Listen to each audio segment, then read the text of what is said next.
박근혜 최순실 이 국정농단 게이트의 그 시작을 조금 이야기 한번 해보도록 하겠습니다. 지금 국정농단 사태가 끝으로 지금 나가고 있기 때문에 어떻게 이 시작된지 다시 한번 짚어보는 게 또 의미가 있을 것 같아요. 또 우리 당시에 이제 청와대에 계셨던 조홍천 의원이 나와 계시니까 좀 관련된 질문을 한번 여쭤보도록 하겠습니다. 어떻게 보면 이 국정농단 사건이 처음으로 세상에 드러나게 됐던 시발점이랄까요? 그게 바로 정윤회 문건 유출 사건이라고 좀 생각이 됩니다. 네. 그때부터 야, 뭔가 진짜 있구나. 그러니까 사인들이 국정을 이렇게 좌지우지 하는구나. 이렇게 국민들이 추측할 수 있었는데 이 정윤회 문건 유출 사건의 핵심에 조홍천 당시 공직기강 비서관이 있었지 않습니까? 그것도 네이밍을 좀 바꿔주십시오. 예. 문건 유출 사건이라고 하는 거는 예. 그 우병우, 김기춘의 프레임 변경에 그냥 따라주는 거니까 네. 십상시 농단 사건. 십상시의 난. 예. 십상시 농단 사건. 당시에 이 사건 이렇게 커질 거라고 혹시 전혀 예측 못 하셨죠? 제가 있을 때는 인사 가지고 인사농단. 그리고 각 부처에 내려가는 메시지가 바뀌거나 아니면 느닷없거나 뭐 이런 것들. 근데 저는 주로 인사농단 쪽에서 있었죠. 그래서 그걸 계속 막아내다가 결국 지켰고 돈 얘기는 안 나왔습니다. 그때는. 돈 얘기가 나오기까지는 1년 정도니까 조금 기간이 짧았을 겁니다. 저는 돈 나오면 망한다. 이거는. 이라고 생각하고 뭐 눈을 부릅뜨고 봤는데 돈은 없었습니다. 요번에 크게 문제가 된 게 결국은 최순실이 그 국가의 공적 시스템을 그 사리 사욕을 채우는데 이용을 했기 때문에 이게 이렇게 커진 거 아니겠습니까? 결국은 인사를 가지고 주무르고 뭐 연설문 그거까지 플러스 이제 최 씨 일가의 사적인 그 이익을 채우는데 대통령이 동원이 되고 국가 시스템이 놀아났다는 거. 요게 이제 본질인데 그때는 하여간에 돈이 터지면 이건 막 큰일 난다. 그 정도로만 생각하고 있었습니다. 돈은 없었습니다. 어쨌든 뭐 김기춘 실장 그리고 조홍천 비서관, 박하천 경정 이 라인으로 수사가 이제 나름대로 정보 조사가 된 거죠. 그리고 박하천 경정이 정보를 취합해서 보고서를 만든 거고. 저한테 오다를 준 거고요. 예. 김기춘 실장이. 근데 그 전부터 뭐 어렴풋이는 알고 있었는데, 그러니까 뭐 대충은 알고 있었는데, 그걸 김기춘 실장한테 얘기해 봐야 뭐 시정될 리도 없었다라고 생각을 했는데, 김기춘 실장이 왜 자꾸 내가 나간다고 하느냐, 그 이유가 뭐냐 말이야. 그것 좀 조사해 봐라. 그래서 몇 번 좀 난색을 표하다가 어쩔 수 없이 뭐 좀 중요한 거 빼고 좀 드렸어요. 예. 그런데 그 대통령도 그렇고 청와대에서는 이 문건은 찌라시라고 규정해 버렸습니다. 네. 그러니까 정보 문서로서 가치가 없다라고 했는데 직접 보고를 하신 분으로서 어떻게 생각하십니까? 그렇게 찌라시로 규정한 거에 대해서. 그때 당시에도 조선일보에서 뭐 이거 어느 정도 진실이냐 라고 저한테 묻길래 한 70%다 라고 말씀드렸죠. 당시에는 제가 국회 문란사범이었기 때문에 상당히 뭐 좀 위축돼서 뭐 그렇게 했는데 사실 뭐 almost 팩트고요. 거의. 예. 그리고 TV조선에서도 1월 초에 정윤회 문건은 사실이었다라는 걸 또 보도한 적이 있습니다. 그리고 이석수도 국회 문란사범이고 하여간에 자기들 마음에 안 들고 걸기작거리면 국회 문란사범이 되는 거죠. 세월호 특조위도 국가의 혼란을 불러일으킬 그거다라고 김기춘 실장이 얘기했죠. 세월호 그리고 9월 20일 또 뭐 그때 제가 본회의 대정부 질의에서 최순실 얘기하고 이제 그 이후에 22일 3일 대정부 질의 뭐 이럴 때 최순실 얘기를 다른 우리 동료 의원들이 많이 했어요. 그때 우리 황교안 당시 총리는 연비어다. 맞습니다. 그렇게 얘기했어요. 법에 의해 가지고 엄정하게 대처하겠다. 맞습니다. 거기서 조금 더 나가면 이제 국회문란사범이 되는 거죠. 그때 저보고도 또 뭐 진실에 근거하지 않은 얘기로 해가지고 국가를 혼란스럽게 만든다. 그게 역시 국회문란 사범이고. 근데 솔직한 고백하지만 그 9월 20일 날 이렇게 네. 대정부질 하실 때조차 대정부 질문 하실 때조차도 저도 반신반의했어요. 그러니까 뭐 확인하신 내용은 있을 것 같지만 나 확인 안 근거들이 해보네. 근거들이 있을까부터 시작해서 조금 과장되게 좀 표현된 것들도 있지 않을까라고 생각하는 건 저만이 아니었던 것 같아요. 우리 동료 의원들조차도 뚜껑을 열어서 이만큼 많은 사건들을 목격하게 될 줄은 기대하지 못했습니다. 아무도 몰랐을 거예요. 지금 이게 사태가 이렇게 번질 줄은. 그러니까요. 예. 근데 그 두 분은 사실은 그 당시에는 국회의원이 아니었고 이 십상시 이게 난이 터졌을 때는 그 민변 변호사로서 또 거리의 변호사로서 시민단체하고 또 같이 손잡고 활동을 많이 하셨는데 이 사건 터지고 어떤 생각이 들으셨어요? 저는 마찬가지였어요. 그때 역시도 확인되는 사실들이 있을지라도 그 문건의 내용들에 대해서는 충분한 근거나 신뢰를 갖기가 우리의 상식 수준에서는 좀 받아들이기 힘든 프레임이었기 때문에 예, 잘 좀 혼란스러웠어요. 전 예. 실제 진짜 그럴까? 예. 이런 생각이 많이 들었었거든요. 근데 재밌었던 건 2014년도에 제가 이제 가족분들과 같이 특별법 협상을 계속 했었잖아요. 여당하고. 그러면서 여기저기서 저한테 정보를 주는 분들이 많았어요. 청와대 동정이라든지 막 이런 것들을. 근데 정보를 주시는 분들 중에 이런 말씀 하시는 분들이 있었어요. 박근혜 대통령이 거의 국정을 안 돌본다. 드라마를 좋아한다. 그다음에 사석에서 얘기를 나눠보면 정말 이게 그냥 상식도 안 갖고 있는 분인 것 같은 느낌이 든다. 이런 얘기들을 막 해주는 거예요. 백치비가 있다. 네. 그래서 저는 긍정적이시다. 그런 정보를 주실 때는 그냥 한 귀로 듣고 한 귀로 흘렸었는데 나중에 보니까 이게 그 사실인 거 보고 깜짝 놀랐어요. 예. 방금 대통령이 텔레비전 보고 있다, 드라마 본다 이렇게 말씀하셨는데 청와대 안에서 그런 건 알 수는 없죠. 네, 그것까지는 뭐 관저사항이니까 관저사항은 뭐 철저히 구분이 돼 있고 우리는 청와대 근무가 아니고 아래 하자 청하대 근무를 해서 잘 모릅니다. 그러면 청와대 근무했던 이 문고리 3인방들 이 사람들 알 거 아니에요. 알죠. 대통령 일거수일투족을 다 이 사람들이 컨트롤했던 것 같은데 그런데 정호성 비서관만 구속이 되고 안봉근 이재만은 지금 뭐 전혀 그런 기미가 안 보입니다. 네.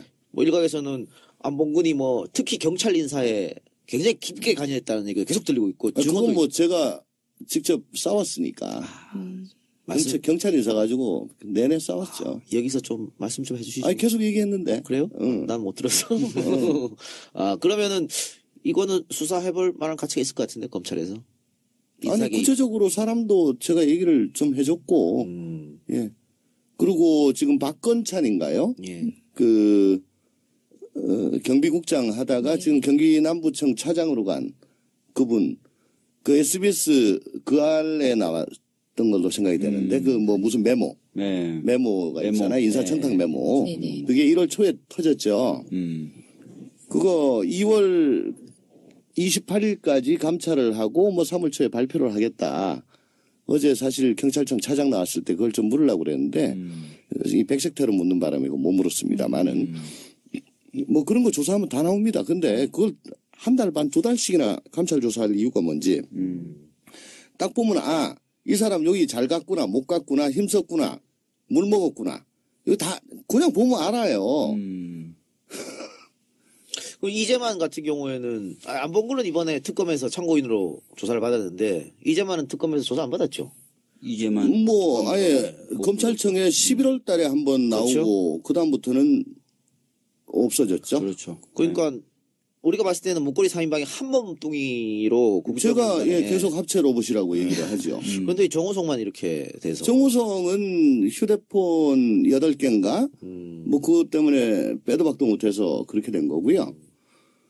정호성을 11월 29일 날 압수수색을 했고 그리고선 한 2, 3일 있다 구속이 됐는데 이재만 안봉근은 12월 9일 날 압수수색을 했단 말입니다. 예. 그 사이에 뭐 했겠어요? 다 치웠지. 그렇겠죠. 그게 검찰 수사예요. 그러면 이 사건에 그 논란이 됐던 정윤회도 검찰 특검 한 번도 참고인도 조사를 안 받았지 않습니까? 그러면 진짜 최순실이 모든 걸 다 했는지 아니면 정윤회가 어느 정도 관여하다가 빠진 건지 이런 것도 궁금하단 말이죠. 제가 있을 때까지는 일정 부분 관여를 했는데 그 이유는 제가 잘 모르고요. 그리고 특검으로선 수사기관이 워낙에 70일밖에 없었기 때문에 의심만 가지고 부르기에는 수사력이 좀 많이 못 미칠 겁니다. 제가 7시간 추적자들이라는 걸 했었잖아요. 그때 나왔던 분 중에 한 분이 그 얘기를 하시더라고요. 아주 최근까지도 이 박근혜 정부의 고위 관리들이 정윤회를 접대하는 장면들이 자주 포착됐다는 거예요. 줄을 대려고. 예. 그만큼 영향력이 있었고 또 지금도 살아있다는 평가를 받는다는 거예요. 그래서 그 부분도 저는 계속 봐야 될 것 같아요. 예. 아, 본인은 나와서 언론에서 인터뷰를 이렇게 해서 간접적으로 밝힌 사실도 보면은 본인이 청와대에 계속 있었으면은 이 정도까지는 오지 않았을 거다 이런 얘기를 하면서 네. 좀 빠져나가는 형국이 그리고 있더라고요. 특검이 문을 닫았지만 뭐 일반 검찰이 혹은 특검법을 개정해서 또 특검이 다시 살아나거나 별도의 특검이 생길 때 반드시 해야 되는 게 최순실 일가의 재산 추적입니다. 재산 예. 그렇죠. 한 100억 정도 찾아냈다 그러던데요. 200억 얘기하는데요. 200억? 예. 그거는 아마 빌딩 하나 저 신사동에 있는 거 그거 하고 뭐 평창 땅 그 정도인데 그건 뭐 다 아는 거 아닙니까? 우리 안민석 의원께서 뭐 완전히 지금 탐정을 하고 있잖아요. 독일까지 다니면서. 그게 말하자면은 뿌리를 잘라버린 겁니다. 고사시키는 거죠. 제가 이 말씀을 왜 드리냐면 이제 그걸 하다 보면은 정윤회하고 또 재산이 차명으로 넘어가거나 그 이후에도 왔다 갔다 하거나 해서 계속 이익을 공유하고 있는 게 드러나면은 예, 정윤회 부분도 밝혀 나올 거로 생각이 됩니다. 상정할 수 그러니까, 있는 의혹이네요. 예. 그러니까 지금 특검에서는 100억 혹은 200억대 뭐 재산을 찾았다고 하지만 언론 보도 보면 뭐 최소 3천억에서 최대 10조까지 얘기를 해요. 네. 얘기를 하는데 뭐 특검에서는 한계가 있겠죠. 이게 위법적으로 조사하면 안 되니까 합법적으로 조사를 해야 되니까.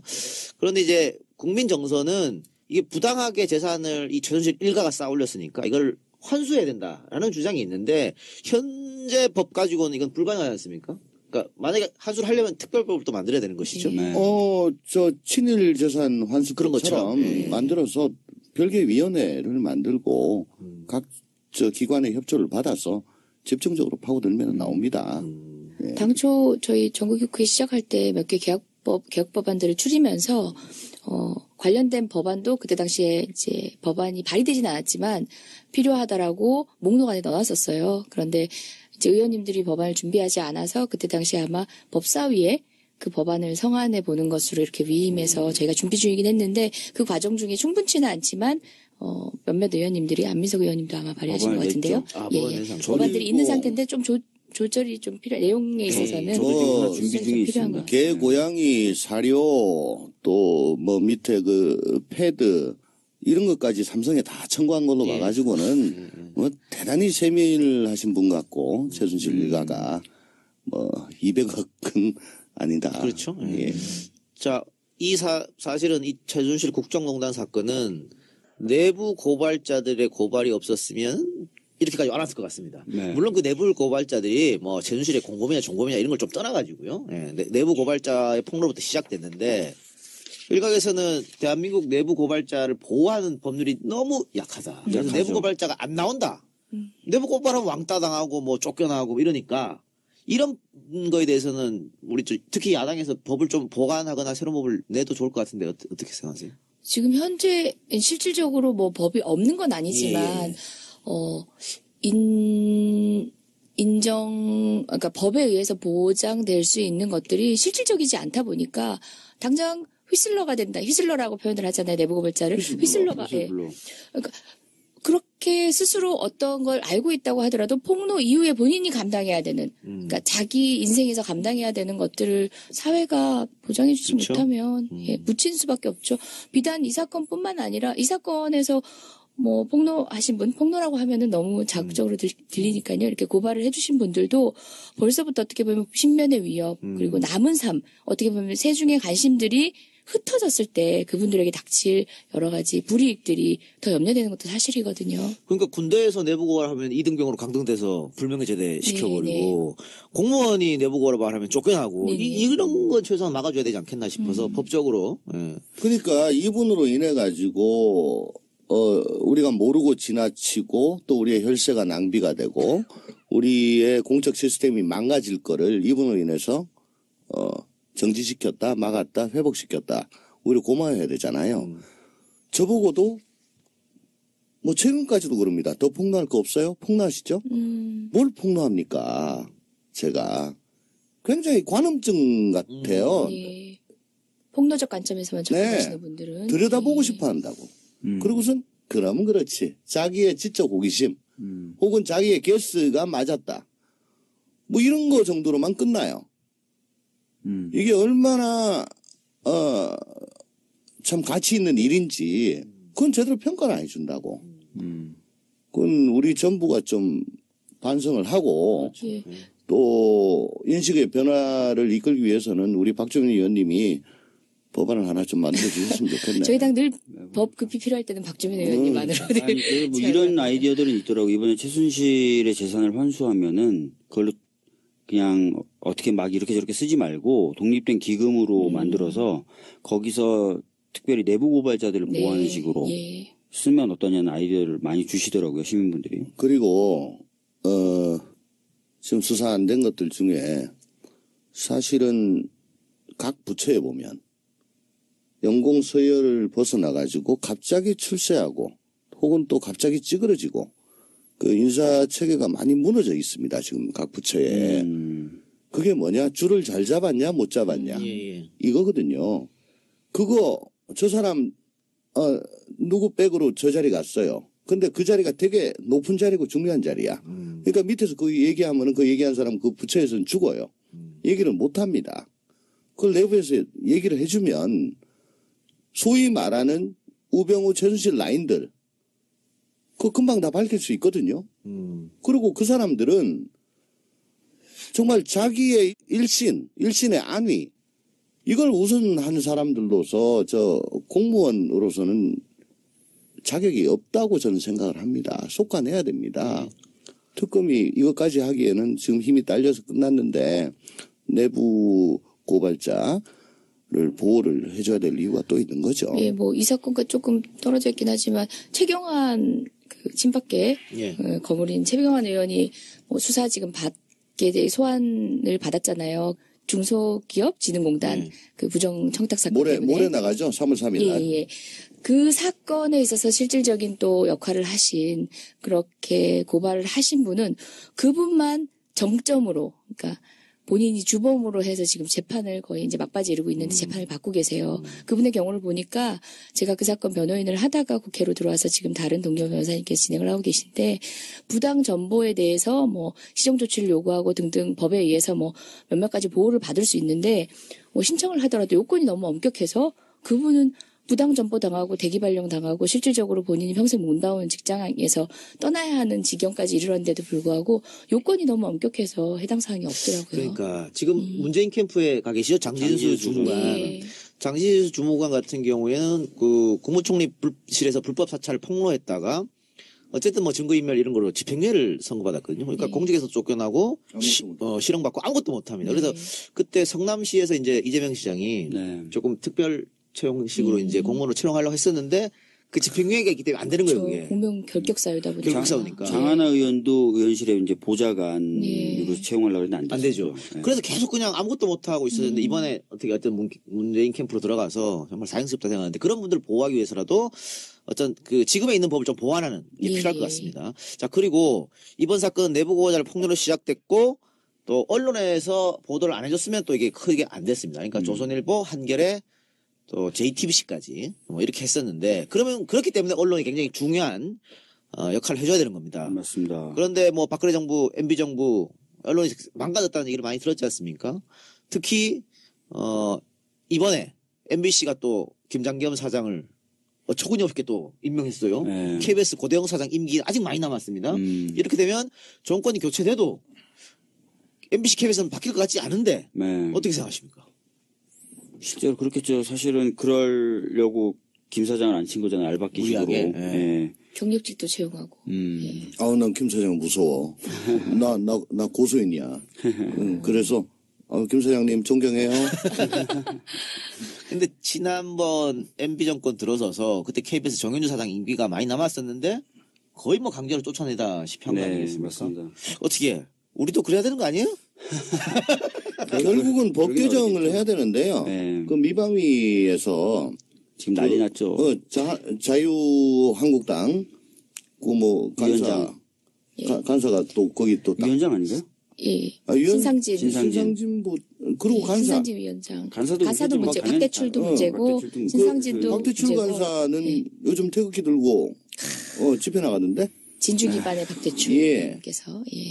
그러니까 저기서 저렇게 협조를 안 해주면 이것도 통과되는 게 어려울 거 아니에요. 맞아요. 지금 신상진 위원장 같은 경우는 정말 위원장 자격이 없어요. 그러니까 어떤 꼼수를 쓰냐면 그냥 의안으로 안 올리는 것뿐만 아니라 안건조정위원회에 해부를 해놨는데 그러면 안건조정위원회를 구성을 해야 돼요.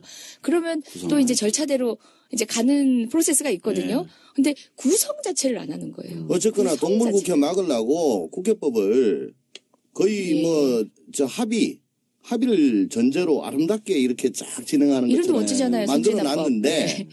합의가 됩니까? 땡깡 합의가 안 피우는데. 되죠. 그러니까 이게 한 발자국도 못 나가고 국민들 너희들 뭐 하냐 그러고 제일 바꿔야 되는 건 국회법부터 먼저 바꿔야 돼요. 너무너무 답답합니다. 말이 안 돼요 이게. 그러니까 언론 개혁도 상당히 중요한 건데 이번 사실은 박근혜 채널 게이트 터지면서 화두로 떠오른 게 뭐 적폐청산 정의 아니겠습니까? 네. 네. 근데 이렇게 지금 자유당에서 발목을 잡으면 한 발자국도 못 나가니까 참 안타깝습니다. 그게 진짜. 그러게요.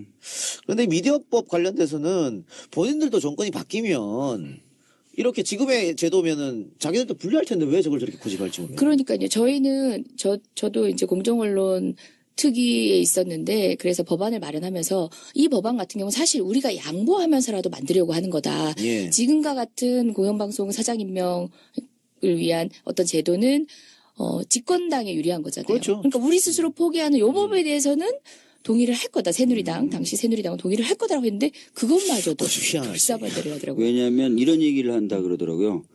그 진보 정당이 장권을 잡아도 오래 가지 않을 거다.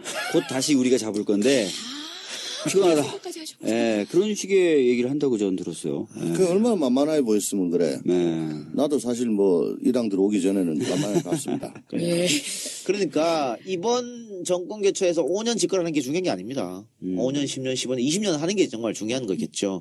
그런 의미에서 20대 총선에서 야당이 승리한 것도 상당히 중요한 의미가 있다라고 보여집니다.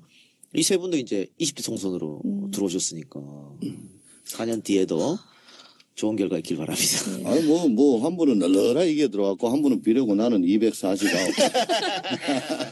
아니 정말 걱정되는 거는 정권 교체도 걱정이지만 정권 교체 이유가 걱정이 되잖아요. 저도 네, 정권 교체 이후에 산적한 개혁 법안들 지금 정권 교체 전에 어떻게 보면 국민 여론이 가장 피크일 때조차도 저희가 소화해내지 못하고 있는데 정권 교체가 되고 대통령이 우리가 뽑은 대통령이라 할지라도 안 되면- 이보다 더한 반발을 어떤 방식으로 컨트롤하고 극복해 나갈 것인지에 대한 묘안이 있는지 많은 분들이 궁금해하실 것 정말 좋은 같고요. 말씀하셨는데요. 그동안에 우리나라 대통령들이 불행했고 또 정치가 삼려라는 얘기를 듣는 이유 중에 가장 큰 게 어떻게 하면 대통령이 될까만 고민을 네. 했지 대통령 되고 난 다음에 어떻게 나라를 잘 이끌어갈까 여기에 대한 고민은 상당히 부족했다. 네. 예. 그렇죠.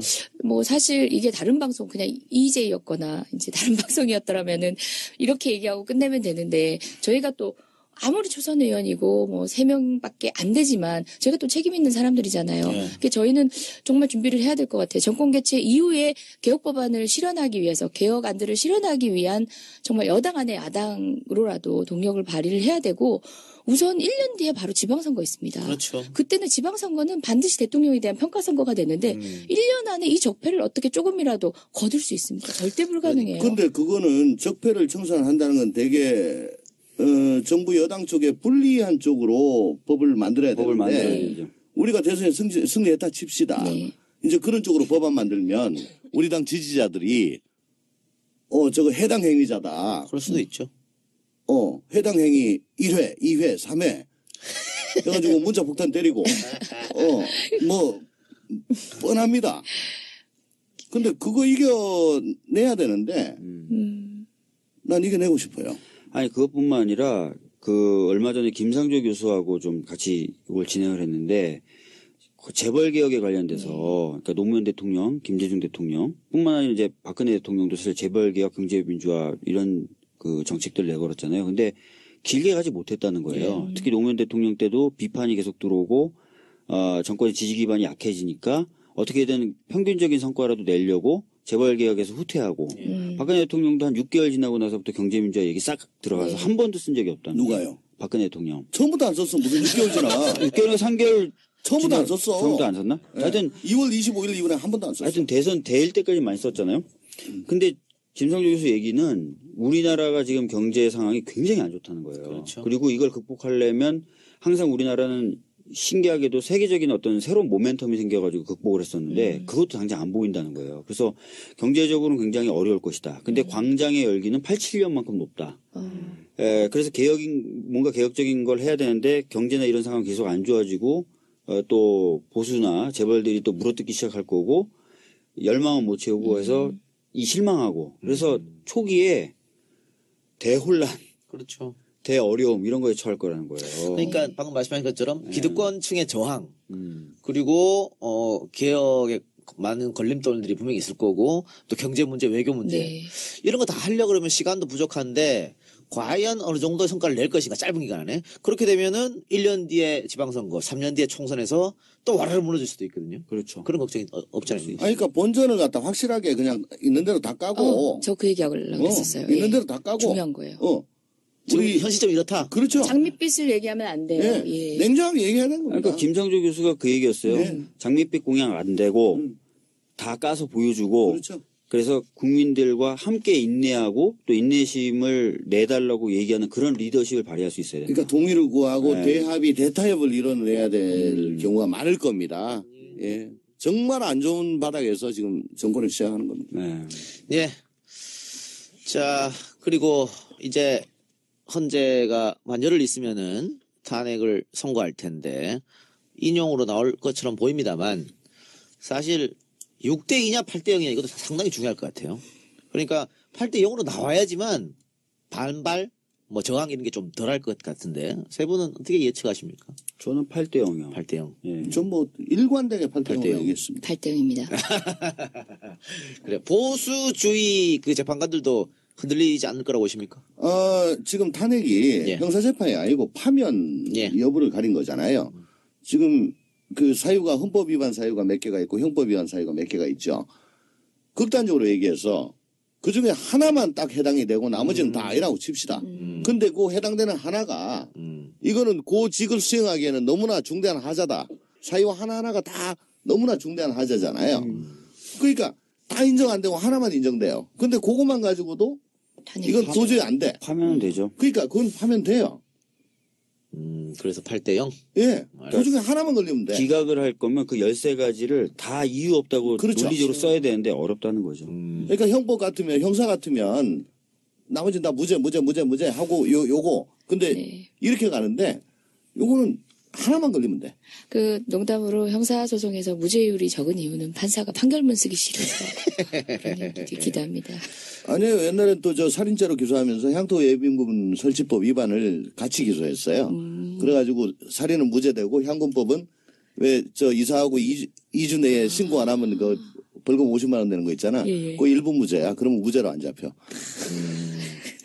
자, 만약에 탄핵이 뭐 이렇게 세 분이 예측하신 대로 8대 0으로 인용이 되면 저기 친박 집회 더 나올까요? 아니면 급속도로 동력이 떨어질까요? 근데 뭐 저는 절차적인 그 불공정성이라든지 이런 거 또는 그것을 통해서 결과가 잘못됐다라는 주장은 계속 할 것 같은데요. 동력은 근데 사실 떨어지긴 떨어질 것 같긴 한데 어찌됐든 그거를 계속 불씨를 지펴가려고 할 거예요. 저는 박근혜 대통령의 그 태도가 상당히 중요하다고 생각됩니다. 예. 아마 탄핵 인용이 된다면 예. 그날로 방 빼겠죠. 예. 법은 지금 그렇게 돼 있죠. 그럼 방 빼가지고 나와. 삼성동 자택으로 가겠죠. 뭐 거기를 글로 가건 구미로 가건 어디로 가겠죠. 예. 근데 이 양반이 저 친박 집회에 나왔다. 예를 들어. 그럴 수도 있겠네. 예, 아니면 오늘 어저께 저 박사모에 보냈나? 뭐 100만 펠레터? 통의 예. 러브레터 너무나 감사합니다. 예. 100만 통이면 도대체 이게 어떻게 되는 거야? 그러니까. 그렇게 정말 이 대한민국이 하나된 대한민국, 100% 대한민국을 공약으로 내세웠는데 완전 그 좌우 오른쪽 끄트머리에서 이해 안 되는 그 집회 시위하는 분들한테 그 고맙다고 땡큐. 이거 100% 대한민국 아니잖아요. 그죠? 시위를 독려하는 것 같은데. 네, 마찬가지로 이제 나가가지고 땡큐. 뭐 그런 메시지 계속 보내고 하면 예. 난 오늘도 뭐 잠 못 들고 울고 있어요. 유유. 뭐 이러면 좀 문제되지 않을까? 저는 어쨌든 뭐 시민 불복종이란 이야기를 하고 있다고 하더라고요. 정말 헌법 책에서 헌법 교과서에서 가장 아름다운 단어들을 죄다 뽑아 쓰고 있는 이제 우리 보수 시민들이신데 저는 보수 시민, 태극기 시민이라고 얘기하는 그 친박 집회가 더 늘어나고 아니고에 저희가 염려를 더할 필요는 없다고 생각해요. 중요한 건 우리의 태도와 자세입니다. 죄는 미워하되 사람은 미워하지 말라고 해서 사람 포용해야 됩니다. 근데 중요한 건 죄는 미워해야 돼요.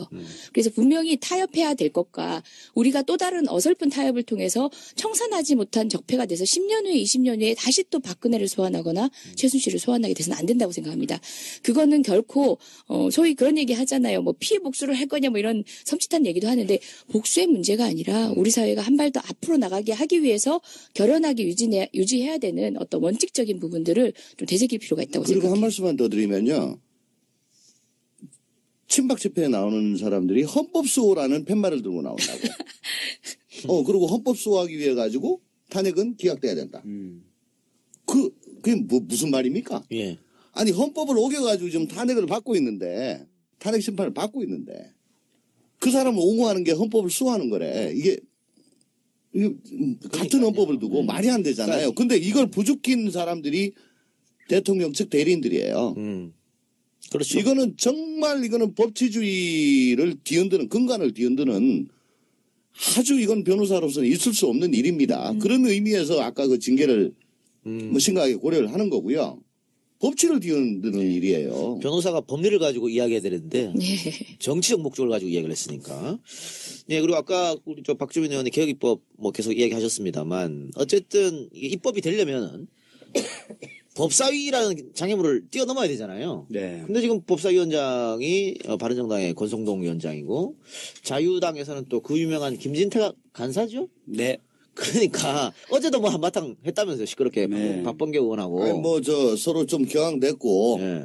뭐 반말 좀 했다고 그 꼬투리 잡아가지고 이제 그때는 자기도 반말하고 그러니까 그 상황에서 이 개혁입법들이 법사위라는 장애물을 쉽게 넘어갈 수 있을까요? 앞으로도 계속 문제가 될 것 같은데 어떻게 보세요? 그래서 이번 일을 계기로 좀 법사위 운영 그 시스템을 좀 네. 바꿔야 될 것 같아요. 그러니까 지금까지 권성동 위원장은 관례를 들어가면서 여야가 합의되어야만 의사 일정에 넣을 수 있고 처리할 수 있다라는 얘기를 그게 뭐 했는데. 법사위 관행이라고 합니다. 네. 근데 국회법에 보면은 그게 없죠. 그게 아니거든요. 그래서 법에 따른 진행을 해달라고 좀 강력하게 요구할 필요가 있고요. 그리고 좀 관철시킬 필요가 저 있습니다. 초단기적 요법으로는 그 탈당하신 서영교 의원을 빨리 복당을 시켜서 우리 법사위로 다시 모시고 와야 된다. 예. 그 꽁 잡는 게 맵니다. 그래요. 서영교 의원 빨리 저 복당을 시키세요. 그 목소리를 더 듣고 싶긴 하네요. 예, 그립습니다. 예. 건의하세요. 당 지도부에 빨리 복당 좀 시키라고. 얘기 좀 해야 되겠네요. 그래요. 알겠습니다. 자, 오늘 방송은 이제 마무리할 시간입니다. 일부에서 말씀드렸습니다만 우리가 오늘 3월 1일 날 녹음하는 관계로 이 세 분이 지금 끝나고 빨리 광화문 광장으로 달려가셔야 됩니다. 그래서 시민들도 만날 계획이니까 세 분 빨리 보내드리도록 하겠는데 그 마지막으로 한두 가지만 질문드리죠. 혹시 지금 민주당 경선이 한참 선거인단을 모집하고 있는데 세 분은 어디 캠프에 합류했다는 얘기를 못 들은 것 같은데 들어가셨어요? 저는 들은 바가 있긴 한데 뭐 말씀드리지 않겠습니다. 말씀하세요. 괜찮아요. 탄핵이 끝나지도 않은 상황에서 경선 또는 뭐 캠프 구성이나 활동을 하는 게 적절치 않다는 판단을 저는 좀 하고 있었던 거죠. 아이고 다른 분들 들어가신 분들은 뭐가 돼요? 그러면? 저는 두 그렇게 분 들어가신 줄 말씀하시면. 알았는데 아닌가요? 다른 분들하고 저는 소추위원이잖아요. 그러니까 더더욱. 네. 저는 뭐 반문질 2회 했다고 지금 지적된 사람이고 5위 올라갔죠. 예. 5위에 올라가요? 5위 오늘의 유무에 아, 반문질 2회로 조홍천 올라갔어요. 예. 그 뭐 개헌 뭐 찬성 성명 2번 했다고 그러는데 그 자세히 한번 읽어보십시오. 개헌 찬성이 아니죠. 개헌이 아닙니다. 예. 예, 당의 화합을 저해하는 것에 대해서는 일벌백계를 해야 된다. 그런 내용입니다. 그럼 아직 계획은 없으시고 어디? 저요. 예. 저는 뭐 저 자신 또 헌법기관으로서 예. 어떻게 하는 게 우리 당의 수권 능력을 키우고 또 과시할 수 있는가. 안심하고 시민들이 국민들께서 우리 당 소속 후보를 예. 찍겠다고 결심하시는데 도움이 될 수 있겠는가. 그게 최우선적으로 제 고려사항입니다. 예. 그럼 뭐 경선돼서 누가 한 명 후보되면 그때 가서 그때는 뭐 예. 만사 그렇죠. 제끼고 예. 뭐 팔도 유람단을 하라고 해도 예. 사실 뭐 그거 하고 싶습니다. 팔도 유람단. 저랑 예. 같이 하세요. 우리 예, 대우가요. 팔도 유람단 하고 싶어요. 자전거 타고 가세요. 아니 뭐 완전 뽀로 빠지네. 탈수고 갈랍니다. 예. 저는 지금 당 대변인 역할을 맡고 있어서 사실상 공무원이기 때문에 경선 기간이 짧고 뭐 제가 볼 때는 제 자리를 지키고 있는 것이 제 역할인 것 같아서 민주당 공무원 역할을 하고 있고요. 거기에 이제 한마디 더 보태자면 우리 박지원 의원님이 하신 말씀 중에 뭐 탄핵이 먼저니까 이런 말씀 하셨는데 거기에 이제 반대 입장은 아니지만 이 말은 꼭 하고 싶어요. 광장의 시민들도 탄핵도 아직 어떻게 될지 모르는데 왜 대통령 선거에 이렇게 변죽을 울리느냐, 민주당은 왜 그러냐 하는데 저는 우린 놓치지 말아야 됩니다. 조기 경선입니다. 대통령 선거는 내일을 결정하는 거예요. 대한민국의 내일을 결정하는 것이기 때문에 어떤 사람을 지지하느냐에 대해서 지금 얘기를 하자고 하는 것들이 아니라 민주당이 어떤 수권 정당으로서의 어떤 대한민국을 열어갈 것인가를 자명하게 보여준 새 후보입니다. 여기에 대한 논의도 비중 있게 다뤄줘야 되고 그 부분에 대해서 여러분들이 탄핵 이후에 얘기해라 하고 통상 정치를 바라보는 정치인들의 그런 자기 자리 찾기로 바라보시지 않고 긍정적으로 조금 적극적으로 응해주셨으면 좋겠다는 당부의 말씀 뭐 저도 드립니다. 이재정 의원님 말씀에 100% 동감. 다만 근데 저는 약간 특수한 위치다. 네, 조치 본인의 기간이. 아니, 그리고 본인의 말씀을 하신 건데. 예를 들어 뭐 토론회 몇 번 하느냐 가지고 뭐 좀 얘기가 있는데 과정은 문 밖으로 세워나지 않았으면 좋겠다. 결과만 나왔으면 좋겠다. 예. 알겠습니다. 또 어쨌든 뭐 이번 새롭게 출마할 정권은 인수위가 없으니까 미리미리 준비한 건 필요합니다. 예. 진짜 어마어마합니다. 인수였기 때문에. 그렇죠. 당선 딱 되고 가면은 청와대에서 한광욱 실장이 어서 오십시오 하고 야, 그러니까 뭐 준비를 많이 해야 돼요. 골 때립니다. 산 넘어 산이지만 자, 우리 박주민 의원은 뭐 고정 멤버이시니까 네. 상관없지만 두 분은 스페셜 게스트인데 그러면은 이제 뭐 탄핵이 인용되기 전에 이제 이 자리에 올 일이 없잖아요. 한마디씩 해주세요. 그러니까 우리 저 청취자 여러분들께 그동안 뭐 이게 헌법 재판이 진행되는 동안 또 박근혜 탄핵이 진행되는 동안 지금 듣고 계신 분들 다 매주 이제 거리로 나가서 촛불 들고 하셨거든요. 네. 이제 거의 끝나갈 무렵이니까 한마디 좀 해주시기 바랍니다. 이 민심의 도도한 바램, 물결을 역행한 거는 죽으려고 작정을 하는 겁니다. 예. 그건 뭐 지금 태극기 집회, 뭐 친박 집회 잠시 전에도 결국은 오래 가지 못합니다. 우리 당이 뭐 반드시 대선에서 승리할 거라고 믿고 또 그렇게 돼야 됩니다. 그 전에 좀 부탁드릴 게 있습니다. 대선 후보 그 한 사람 한 사람은 다 우리 당의 소중한 자산이고 예. 그 한 분 한 분 다 우리 당을 위해 가지고 지금까지 노력해왔고 또 빛내신 분들입니다. 각자 선호하는 후보가 다르다고 해서 다른 후보를 지지하는 분들한테 너무 생각이 다름을 인정하지 아니하시고 좀 생경한 그런 말씀을 하는 거는 원팀으로서 가기에는 좀 부적합한 것 같습니다. 다 우리는 원팀입니다. 네. 같이 가야 되겠습니다. 훌륭한 말씀 감사드립니다. 자, 이재정 의원님. 네, 조홍천 의원님의 훌륭한 말씀에 저도 동감하고요. 네. 말씀 중에도 나왔다시피 저희 이제 뭐 대선 승리를 뭐 장담하고 있는 게 아니라 어쨌든 대선 승리한다 손 치더라도 그 이유가 더 힘겹습니다. 사실 더 또렷이 보이지 않는 것이 사실이에요. 탄핵을 추진하던 이 시간들의 경험이 너무 값지고 힘이 될 겁니다. 그런데 그 동력이 정권이 교체되고 난 이후에 언제까지 이어질 것인지 사실 두려운 마음이 많은데요. 정치권에서도 소통을 하려고 노력하겠습니다. 국민 여러분들도 정말 뭐 문헌 그대로의 광장 촛불이 아니더라도 정말 광장의 촛불로 대변되는 그런 민심을 끊임없이 정치권으로 에너지를 쏟아주셔야 정치권이 할 수 있습니다. 함께 다시 시작하는 마음으로 그때 다시 뵙겠습니다. 예, 고맙습니다. 박주민 의원도 덩달아 한마디. 네, 뭐 그 어려운 시국이고 어려운 상황입니다. 근데 지금까지 잘해 왔어요. 이제 앞으로 좀 더 잘하면 될 것 같고 충분히 잘할 수 있을 것 같습니다. 근데 하나는 좀 그거죠. 이왕이면 좀 더 많은 사람이 함께 갈 수 있도록의 마음 자세가 필요해요. 자칫 잘못하면 굉장히 소수의 정당으로 정권 교체가 될 수도 있어요. 그래서 다들 좀 함께 가는 식으로 생각해 주셨으면 좋겠습니다. 알겠습니다. 자, 세 분 오늘 출연해서 감사하고요. 들어주신 청취자 여러분 감사합니다. 그리고 오늘 밖에서 이 방송 들어주신 방청객 여러분들도 감사하다는 말씀 전하겠습니다. 자, 저희는 다음 주에 뵙겠습니다.